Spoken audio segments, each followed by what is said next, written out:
Hi guys, welcome to my channel. आज है हमारा डे 4।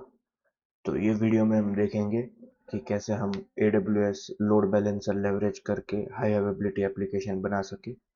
अगर आपको लग रहा है कि ये सब टर्म्स बहुत कॉम्प्लिकेटेड है आपके लिए, तो मैंने एक 5 मिनट्स का एक वीडियो बनाया है जो मैं लिंक डिस्क्रिप्शन में डाल दूंगा और ये आप ऊपर इन्फो में भी देख सकते हो। तो चलिए स्टार्ट करते हैं हमारे डे 4 से। सो डे 4 में हम एक high availability normal simple web app EC2 में डिप्लॉय करेंगे और उसको लोड बैलेंसर के साथ कॉन्फ़िगर करेंगे, ताकि अगर कोई EC2 दो EC2 इंस्टेंस हम क्रिएट करेंगे, अगर एक EC2 इंस्टेंस अगर सपोज स्टॉप हो जाए, तब भी हमारे यूज़र को कोई तकलीफ ना पहुंचे और सारी रिक्वेस्ट दूसरे EC2 पे डाइवर्ट हो जाए, ताकि हम हाई अवेलेबल एप्लीकेशन बना सकें। तो चलिए पहले समझते हैं ये आर्किटेक्चर। तो इसमें क्या होगा कि हम दो EC2 इंस्टेंस क्रिएट करेंगे, जिसमें हम एक नॉर्मल Node.js एप्लीकेशन रन हो रही होगी 3000 पोर्ट पे, और हम एक लोड बैलेंसर बनाएंगे और एक टारगेट ग्रुप बनाएंगे। टारगेट ग्रुप में हम दो EC2 इंस्टेंस असाइन करेंगे। टारगेट ग्रुप बेसिकली एक तरीके से समझ लो एक पैकेज रखता है कि ये EC2 इंस्टेंस मेरे टारगेट ग्रुप में है, तो लोड बैलेंसर को ये टारगेट ग्रुप में भेजना है अपना डेटा या रिक्वेस्ट। तो ये टारगेट ग्रुप राउंड रॉबिन के हिसाब से पहले इस पे भेजेगा रिक्वेस्ट, फिर इस पे, इस पे, इस पे। तो मैंने इधर मार्क किया हुआ है राउंड रॉबिन पे, इस पे भेजेगा, इस पे भेजेगा। तो अगर हमको EC2 इंस्टेंस को सिक्योर करना है, तो हमको सिक्योरिटी ग्रुप में सिर्फ लोड बैलेंसर का ही एक्सेस देना होगा, इसलिए हमने सिक्योरिटी ग्रुप में लोड बैलेंसर का ही एक्सेस दिया है। अगर आपको सिक्योरिटी ग्रुप्स नहीं पता, तो आप डे 1 वीडियो चेक कर सकते हो, उसमें मैंने समझाया है EC2 को nginx के कॉन्फ़िगर किया है और सिक्योरिटी ग्रुप्स क्या होते हैं वो भी समझाया है। और हम लोड बैलेंसर के सिक्योरिटी ग्रुप में हम HTTP इनबाउंड यानी 80 port from all over the world हम एक्सपोज करेंगे, ताकि इंटरनेट ट्रैफिक लोड बैलेंसर पे आ पाए, डायरेक्टली ना EC2 पे जा पाए, और लोड बैलेंसर अपना काम कंट्रोल कर सके, यानी कि ट्रैफिक डिस्ट्रीब्यूशन का काम इजीली हो सके। तो ये एक सिंपल आर्किटेक्चर है। तो चलिए हम स्टार्ट करते हैं। ये कॉन्सेप्ट्स आप ये वीडियो में सीख जाओगे। तो हम आ जाते हैं अपने कोड क्लाउड पे और प्लेग्राउंड्स पे। ये लिंक मैंने डिस्क्रिप्शन में डाल डाल दिया है ऑलरेडी, AWS फ्री प्लेग्राउंड पे। One eternity later. तो हमारा ये AWS अकाउंट अभी रन स्टार्ट हो जाएगा। तो हमारा AWS अकाउंट हमको मिल गया है। तो आप इधर क्रोम पे आ जाइए और डाल दीजिए। ये ऑलरेडी मैंने सब वीडियो में बता रखा है, आप कोई भी वीडियो पे ये चेक कर सकते हो। फिर हम कॉपी कर लेंगे यूज़र नेम और पासवर्ड। ये हमको 2 आवर्स तक फ्री लैब मिलेगी, जिसमें हम प्रैक्टिस कर पाएंगे। तो आपको कोई भी पैसा नहीं देना है और कोई भी अकाउंट नहीं क्रिएट करना है, बस आपको कोड क्लाउड पे लॉगिन करना है। ये वीडियो स्पॉन्सर्ड नहीं है, ये बस मैं लर्निंग फेज के लिए यूज़ कर रहा हूँ। तो हम आ गए अपने AWS कंसोल पे। मैंने इधर स्टेप वाइज सब दिया है। तो पहले हम EC2 इंस्टेंस लॉन्च करेंगे, जैसे कि मैंने बोला कि हम हाई अवेलेबिलिटी के लिए दो EC2 इंस्टेंस बनाएंगे। तो हम पहले EC2 इंस्टेंस ए लॉन्च करेंगे, उसको हम नाम देंगे डे 4 सर्वर ए। तो हम आ जाएंगे इधर EC2 पे क्लिक करेंगे, फिर हम इधर इंस्टेंसेस पे जाएंगे, हम क्लिक करेंगे लॉन्च इंस्टेंस पे। इधर हम अपने सर्वर का नाम दे देंगे डे 4 सर्वर ए। हम अमेजोन लिनक्स सिलेक्ट करेंगे। इधर इंस्टेंस टाइप, क्योंकि कोड क्लाउड में ये रेस्ट्रिक्शन है कि हम T3 माइक्रो और T3 नैनो ही बना सकते हैं, तो मैंने इधर ऑलरेडी T3 माइक्रो सिलेक्ट किया हुआ है। तो अब हमको की पेयर नहीं चाहिए, क्योंकि अभी हमको लॉगिन वाले पेज में नहीं जाना है। तो इधर मैंने ऑलरेडी वीडियो में मेंशन किया हुआ है, सॉरी गिटहब पे, कि हमको T3 माइक्रो चाहिए, अमेजोन लिनक्स चाहिए। आप अमेजोन लिनक्स इधर 2023 वाला कोई जो भी लेटेस्ट आप वो यूज़ कर सकते हैं। फिर हमको नेटवर्क सेटिंग में हमको ये अवेलेबिलिटी जोन US1A में डालना होगा, ताकि हम हाई अवेलेबिलिटी प्रैक्टिस कर पाएँ। तो ये दोनों अलग अलग अवेलेबिलिटी जोन्स में रहेंगे। यानी कि अलग अलग यूएस के जोन में रहेंगे। सपोज कि हम इंडिया के एग्जांपल से देखें तो एक सर्वर मुंबई में होगा, एक सर्वर बेंगलोर में होगा, यानी कि अब एक सर्वर यूएस में कैलिफोर्निया में होगा, तो यह मिशिगन में या कहीं पे भी हो सकता है। तो हम जाएंगे कस्टम वीपीसी पे, तो हम एडिट करेंगे। हमको सिलेक्ट करना है यूएस, आप इधर से कॉपी कर सकते हैं, यूएस ईस्ट 1A। तो ये आ जाएगा availability zone US east 1A, तो इस पर क्लिक कर दीजिए। हमको एक नया सिक्योरिटी ग्रुप क्रिएट करना पड़ेगा, तो हम सिक्योरिटी ग्रुप का भी इंफॉर्मेशन मैंने इधर दिया हुआ है। तो हम इधर day4EC2SG सिलेक्ट करेंगे। और दोस्तों ये याद रखिएगा कि ऑटो असाइन पब्लिक आईपी पे इनेबल करिए। इधर हम डालेंगे day4EC2SG। अभी हम SSH अलाउ कर रहे हैं कहीं से भी, और हम थोड़ी देर के लिए हम अलाउ करेंगे 3000 पोर्ट पे वेब ट्रैफिक अलाउ करेंगे। तो अभी हम 3000 पोर्ट पे एनीवेयर से, बाद में हम उसको सिर्फ अपने लोड बैलेंसर से ही रेस्ट्रिक्ट करेंगे, ताकि कोई इसको एक्सेस ना कर पाए, ओनली लोड बैलेंसर ही एक्सेस कर पाए। तो हम आ जाएंगे अपने EC2 पे, कस्टम पे सिलेक्ट करेंगे, हम एनीवेयर करेंगे, और पोर्ट 3000 हो गया हमारा सिक्योरिटी ग्रुप। अब हम लॉन्च इंस्टेंस पे क्लिक करेंगे।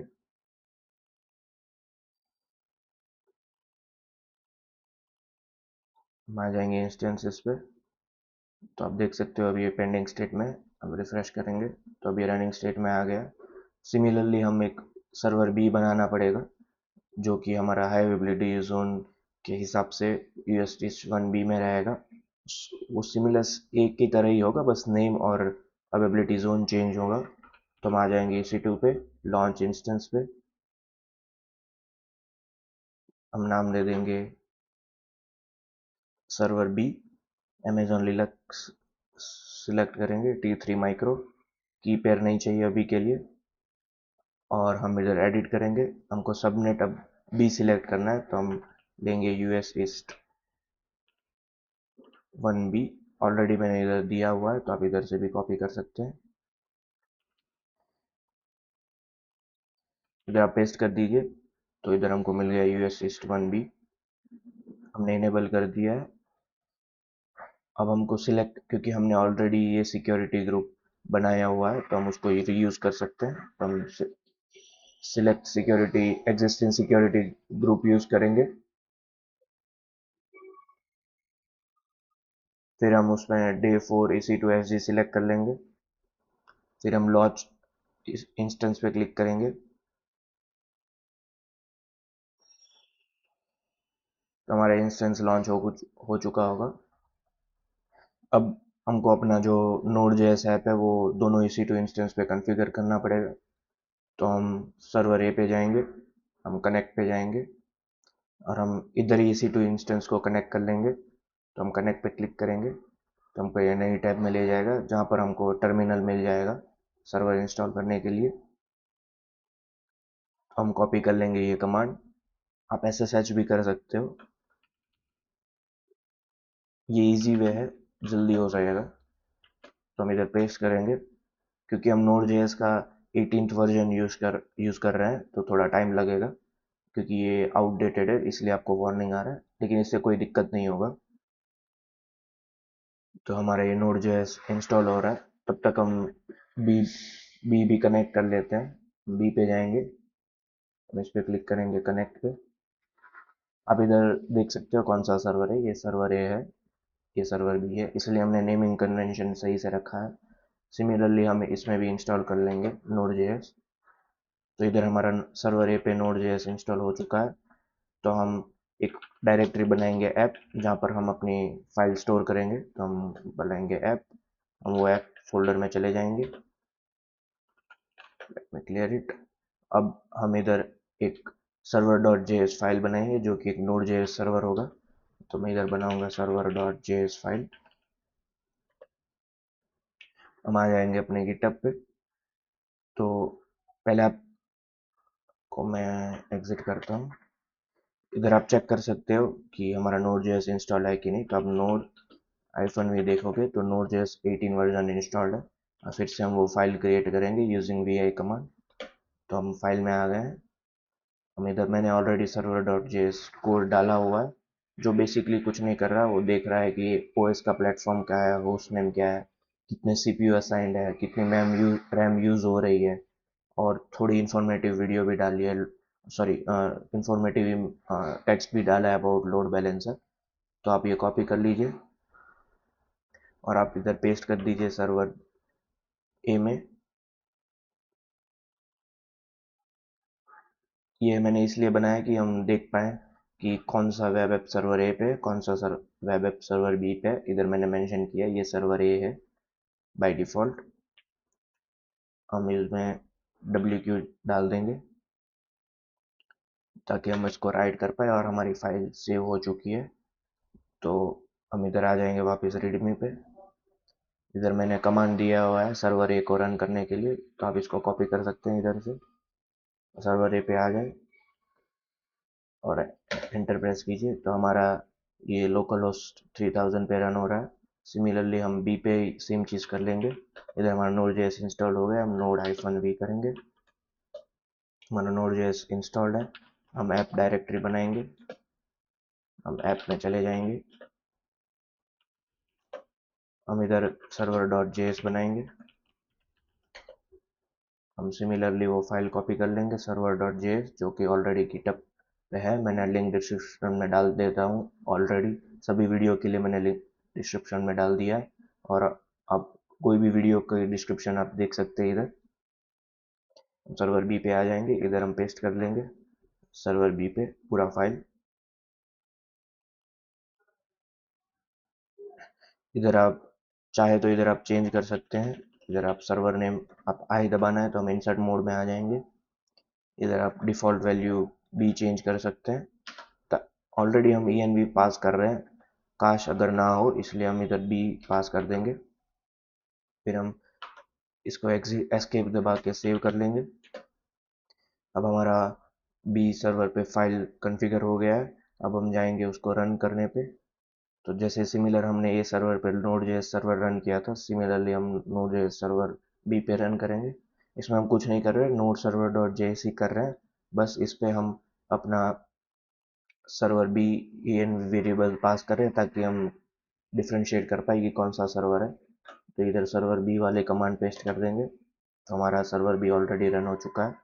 हम चेक करेंगे क्योंकि हमने इसको अभी पब्लिकली एक्सपोज किया है, अभी नोड लोड बैलेंसर नहीं बनाया है, तो हम बस चेक के लिए हम चेक करेंगे कि हमारा वेब ऐप चल रहा है कि नहीं। तो हम ये आईपी सिलेक्ट करेंगे और 3000 पोर्ट पे हमने कॉन्फ़िगर किया है, आप इधर दे सकते हैं लोकल होस्ट 3000। तो इधर हम 3000 पोर्ट सेलेक्ट करेंगे, तो आप देख सकते हैं हमारा सर्वर भी रन हो रहा है। सिमिलरली हम EC2 पे आ जाएंगे, ए सर्वर पे जाएंगे, हम देख 3000 डालेंगे, तो आप देख सकते हैं कि हमारा सर्वर ए रन हो रहा है। इधर बेसिकली मैंने डाला है कि होस्ट नेम क्या है, हमारा रीजन क्या है, अवेबिलिटी जोन कौन सा है, ये इंस्टेंस को कितना सीपीयू है, अभी यूजेज कितना है, ये बार बार 20 सेकंड पे रिफ्रेश होता रहेगा। एवरेज कितना है, कौन सा प्रोसेसर है, कौन सा आर्किटेक्चर टाइप है, आर्म बेस्ड है या हमने मेमोरी भी डाली है, कितनी यूज़ हो रही है, यूटिलाइजेशन कितना है, रन टाइम कौन सा है, लिनक्स है, कर्नल कौन सा है, सब चीज़ सिर्फ इंफॉर्मेशन डाला है ताकि आप डिफ्रेंशिएट कर पाओ। और ये बस सिमिलर एक आर्किटेक्चर है और कमांड्स सिमिलरली बी पे है, तो आप डिफ्रेंशिएट कर पाओ, ये सर्वर बी है, ये सर्वर ए है हमारा। तो चलो हमारा EC2 इंस्टेंस कॉन्फ़िगर हो गया है। अब हम जाएंगे अपने टारगेट ग्रुप पे। तो टारगेट ग्रुप पे हम जाएंगे, इधर हम क्लिक करेंगे टारगेट ग्रुप पे। इसको मैं डुप्लीकेट कर लेता हूँ। आपको याद रखना है कि इसको क्लोज नहीं करना है, इसको स्टार्ट ही रखना है, वरना ये सर्वर बंद हो जाएगा। हम टारगेट ग्रुप में आ जाएंगे, हम क्रिएट टारगेट ग्रुप पे क्लिक करेंगे, तो इधर लिखा हुआ भी है target group can be made up of one or more targets, your load balancer routes request to targets in a target group and perform health checks on the target. तो ये मैं बात बताना भूल गया था, हेल्थ चेक्स। तो मैंने बेसिकली समझाया था कि लोड बैलेंसर ट्रैफिक राउट करता है टारगेट ग्रुप के जो भी टारगेट इंस्टेंसेस है, तो उस पे वो हेल्थ चेक भी परफॉर्म करता है। वो क्या होता है मैं समझाता हूँ। सपोज कि हमारा जो EC2 इंस्टेंस है, वो डाउन हो गया तो लोड बैलेंसर को कैसे पता चलेगा कि इस पर रिक्वेस्ट नहीं भेजनी है। तो टारगेट ग्रुप 30 सेकंड में एक HTTP रिक्वेस्ट भेजेगा, जो कि ऑलरेडी मैंने इधर बनाई हुई है। अगर मैं इसको कॉपी कर लूँ और इधर मैं /health लिखूँ तो ये भेजेगा कि सर्वर ओके है। तो टारगेट ग्रुप यही एंड पॉइंट पे बार बार रिक्वेस्ट भेजता रहेगा चेक करने के लिए in an interval of 30 second कि हमारा EC2 इंस्टेंस अभी एक्टिव है कि नहीं। अगर वो डाउन है तो टारगेट ग्रुप उसको अनहेल्दी मार्क करेगा और जो भी लोड बैलेंसर की रिक्वेस्ट आएगी वो उस पर नहीं भेजेगा, इस सिर्फ सर्वर बी पे भेजेगा। तो आपको ये समझ आ गया होगा। अगर नहीं आ रहा है तो आप फिर से रिपीट दे सकते हैं, उसमें कोई दिक्कत नहीं है। तो हम आ जाएंगे अपने टारगेट ग्रुप पे। तो हम इधर सिलेक्ट करेंगे इंस्टेंसेस, मैंने ऑलरेडी डिस्क्रिप्शन में मेंशन किया हुआ है, यानी कि गिटअप पे, कि कैसे टारगेट ग्रुप क्रिएट करना है। और हम टारगेट ग्रुप का नाम देंगे day4tg। तो इधर हम आ जाएंगे इंस्टेंसेस पे, इधर टारगेट ग्रुप का नाम देंगे और हमको HTTP पोर्ट 3000 सिलेक्ट करना है, क्योंकि हम 3000 पोर्ट पे अपना सर्वर रन कर रहे हैं। तो हम सिलेक्ट करेंगे 3000 IPv4। VPC हमारा डिफ़ॉल्ट है, हम HTTP1 ही सिलेक्ट करेंगे। हेल्थ चेक के लिए हम /health मैंने जो आपको दिखाया वो ये API यूज़ करेंगे। हम एडवांस हेल्थ चेक पे आप देखेंगे तो LD थ्रेशोल्ड, तो ये LD थ्रेशोल्ड क्या होता है कि मिनिमम नंबर ऑफ 5 अटेम्प्ट्स वो चेक करेगा। 5 बार वो रिक्वेस्ट भेजेगा कि वो सर्वर हेल्दी है कि नहीं। 5 बार अगर उसको ओके हेल्दी सर्वर है मिलेगा तभी वो मार्क करेगा कि ये सर्वर हेल्दी है। अनहेल्दी थ्रेशोल्ड में वो 2 बार भेजेगा, अगर 2 बार उसको 4xx या 5xx आया तब वो देखेगा कि ये सर्वर अनहेल्दी है। और 5 सेकेंड से ज़्यादा अगर टाइम लिया रिक्वेस्ट ने तो वो आप इसको चेंज भी कर सकते हो। अगर रिक्वेस्ट ने 5 सेकेंड से ज़्यादा टाइम ले लिया तो वो मार्क कर लेगा कि ये सर्वर अनहेल्दी है और ये 30 सेकेंड पे वो बार बार रिक्वेस्ट भेजता रहेगा। तो इधर हमने ये कॉन्फ़िगर कर लिया है, VPC हमको डिफ़ॉल्ट डालना है और इधर हेल्थ चेक हमने ऑलरेडी डाल दिया है। हेल्दी थ्रेशोल्ड हम 2 सेकेंड सेट किया है, हमने इधर 5 सेट किया है लेकिन हम इधर 2 सेट कर देंगे। फिर हम चले जाएंगे रजिस्टर टारगेट्स पे, तो हम इधर क्लिक करेंगे नेक्स्ट पे। तो इधर देख रहे हो हमारे दो EC2 इंस्टेंस आ गए हैं, तो हम इसको सिलेक्ट कर लेंगे। ये ऑलरेडी पोर्ट 3000 दिखा रहा है, इंक्लूड एज पेंडिंग बिलो पे डाल देंगे। फिर हम नेक्स्ट में चले जाएंगे। इधर आप रिव्यू कर सकते हो कि हमने सब चीज़ सही सिलेक्ट की है, day4 नेम सही है, VPC सही है, पोर्ट सही है, तो टारगेट दोनों सर्वर ए सर्वर बी सही है। हम क्रिएट टारगेट ग्रुप पे क्लिक करेंगे और ये जोन भी सही है क्योंकि सर्वर ए ईस्ट 1A पे होना चाहिए, सर्वर बी 1B पे होना चाहिए। तो हमारा टारगेट ग्रुप क्रिएट हो चुका है, क्योंकि अभी हेल्थ स्टेटस अनयूज्ड है, क्योंकि हमने लोड बैलेंसर कॉन्फ़िगर नहीं किया है इसलिए अभी कोई हेल्थ चेक नहीं स्टार्ट होंगे। तो पहले हमको लोड बैलेंसर कॉन्फ़िगर करना पड़ेगा। तो हम लोड बैलेंसर पे आ जाएंगे, ये इसको आप बाद में हेल्थ स्टेटस चेक कर पाएंगे जब तक हम लोड बैलेंसर क्रिएट ना करें। तो हम आ जाएंगे इंस्टेंस पे, हम इधर क्लिक करेंगे लोड बैलेंसर पे, या मैं डुप्लीकेट टैप कर लेता हूँ। हम क्लिक करेंगे क्रिएट लोड बैलेंसर पे। तो इधर हम एप्लीकेशन लोड बैलेंसर यूज़ कर रहे हैं। Application load balancer HTTP traffic के लिए बेस्ट होता है। हमारी Node.js सिर्फ HTTP ट्रैफिक सर्व कर रही है, तो ALB एप्लीकेशन लोड बैलेंसर जो लेयर 7 अपनी एप्लीकेशन लेयर पे काम करता है, तो हम वही यूज़ करेंगे।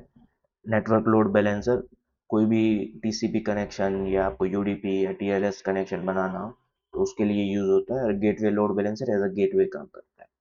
तो हम इधर एप्लीकेशन लोड बैलेंसर देखते हैं। अगर आपको और भी जानना है कि एप्लीकेशन लोड बैलेंसर या NLB GWLB क्या होता है, या Azure में भी सेम क्या होता है, तो आप डिस्क्रिप्शन कमेंट्स में लिख सकते हैं, तो मैं एक नया वीडियो बना दूंगा उस पर।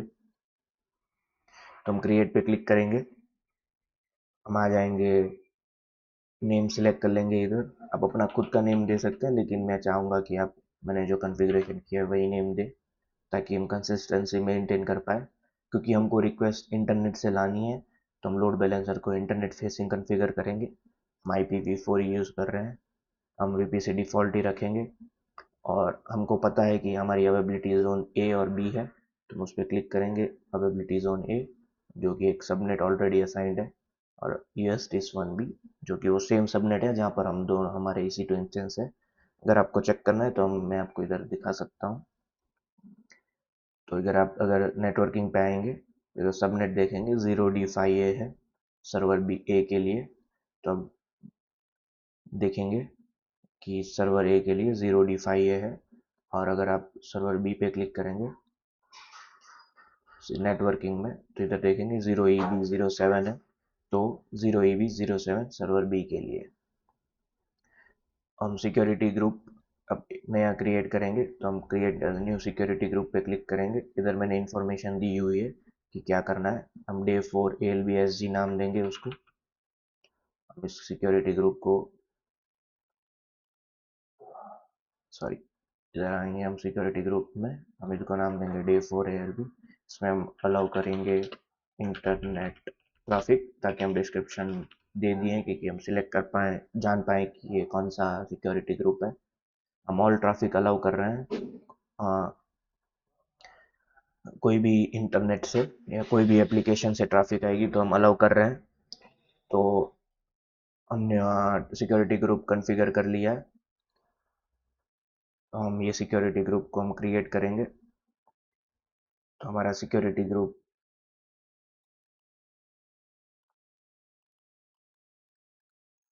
सॉरी मैंने आउटबाउंड ही कॉन्फ़िगर, हमको एडिट इनबाउंड रूल्स पे जाना पड़ेगा, हमको ऐड रूल करना पड़ेगा। हमको हम इधर HTTP सिलेक्ट कर लेंगे या आप TCP भी कर सकते हो। बेसिकली आप 80 डालोगे पोर्ट तो वो HTTP ही होता है। तो हम सेव रूल्स पे कर लें या आप इधर कस्टम से TCP भी लिख सकते हो। मैंने इधर ऑलरेडी डाला हुआ है TCP 80। सेव रूल्स पे क्रिएट करें। हमारा इनबाउंड रूल क्रिएट हो चुका है और सिक्योरिटी ग्रुप भी। तो हम अपने एप्लीकेशन पे आ जाएंगे, लोड बैलेंसर जहाँ पर हम क्रिएट कर रहे थे। हम सिक्योरिटी ग्रुप्स पे क्लिक करेंगे।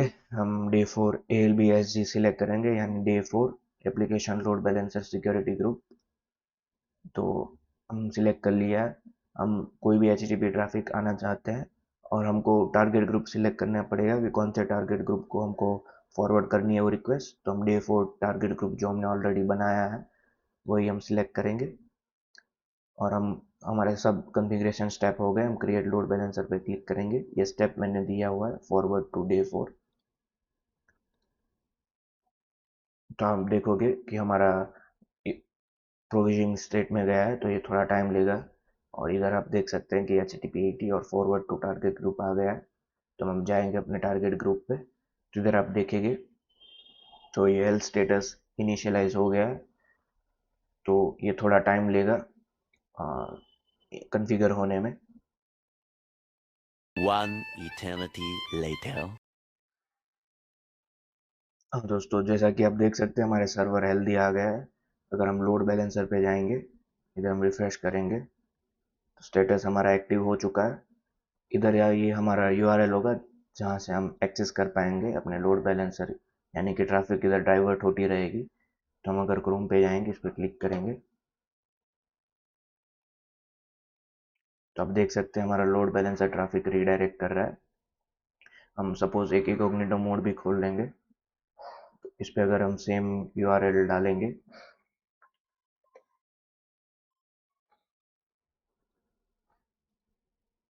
तो देख सकते हैं आप इसने सर्वर ए पे रीडायरेक्ट कर दिया।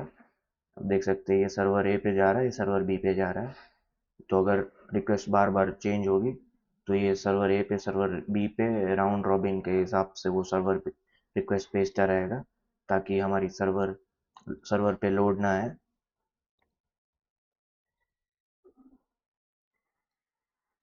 क्योंकि ये ऑलरेडी कैश किया हुआ है इसलिए ये सर्वर ए पे ही रहेगा। मैं फिर से एक माइक्रोसॉफ्ट एज में खोल के दिखाता हूँ।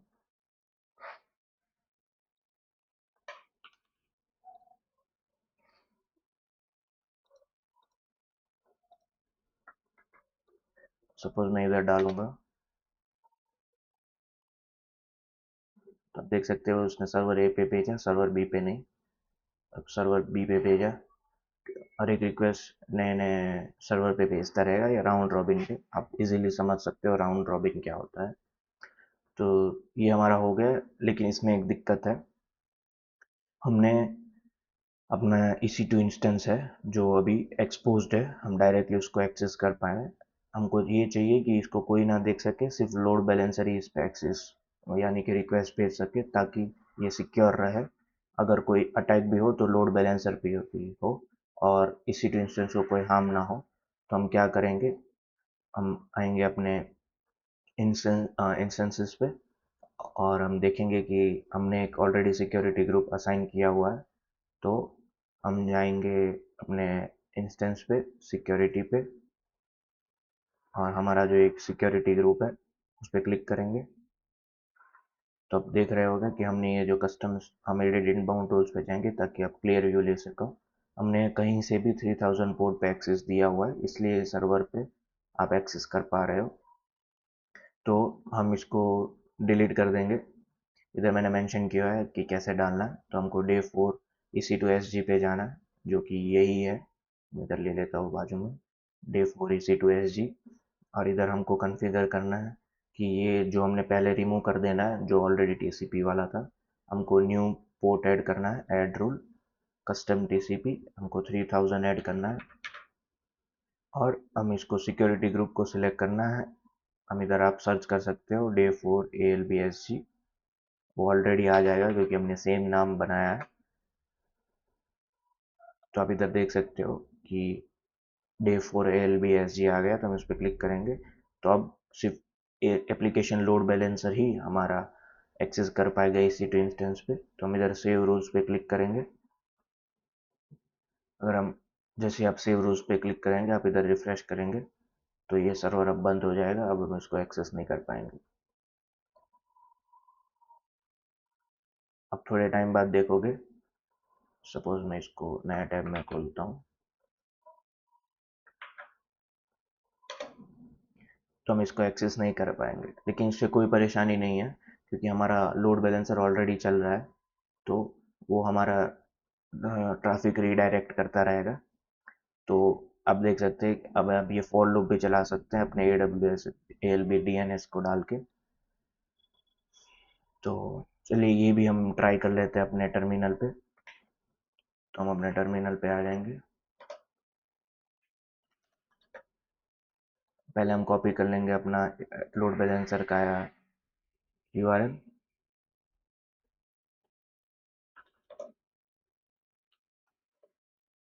आ जाएंगे अपने टर्मिनल पे, हम वो कमांड कॉपी कर लेंगे।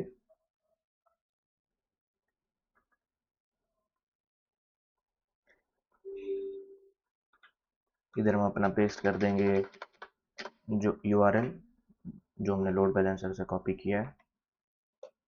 तो आप देखेंगे ओके सर्वर ए, ये सर्वर ए पे जा रहा है रिक्वेस्ट, कभी सर्वर बी पे जा रहा है, ए पे जा रहा है। तो राउंड रॉबिन के हिसाब से डिफ्रेंशिएट करता जाएगा। और इधर आप टारगेट ग्रुप में भी देख सकते हैं कि हमारा सर्वर हेल्थ चेक हेल्दी है। तो हमने देख लिया कि कैसे वो server automatically high availability zones में वो रिक्वेस्ट भेज रहा है। अब हम अपना डेमो फेल ओवर टेस्ट करेंगे। तो हम जाएंगे अपने इंस्टेंसेस पे। इधर आप, मैं चले जाता हूँ इंस्टेंसेस पे। अब हम ट्राई करेंगे कि हम ए सर्वर को अब हम स्टॉप कर देंगे। इसको मैं क्लोज कर, टारगेट ग्रुप को इधर अभी के लिए दोनों हेल्दी है। तो आप देखेंगे कि मैं अगर ए को स्टॉप कर देता हूँ, स्टॉप इंस्टेंस, तो अभी ये स्टॉपिंग स्टेट में चला गया है। तो टारगेट ग्रुप 30 सेकेंड बाद इसको अनहेल्दी मार्क करेगा।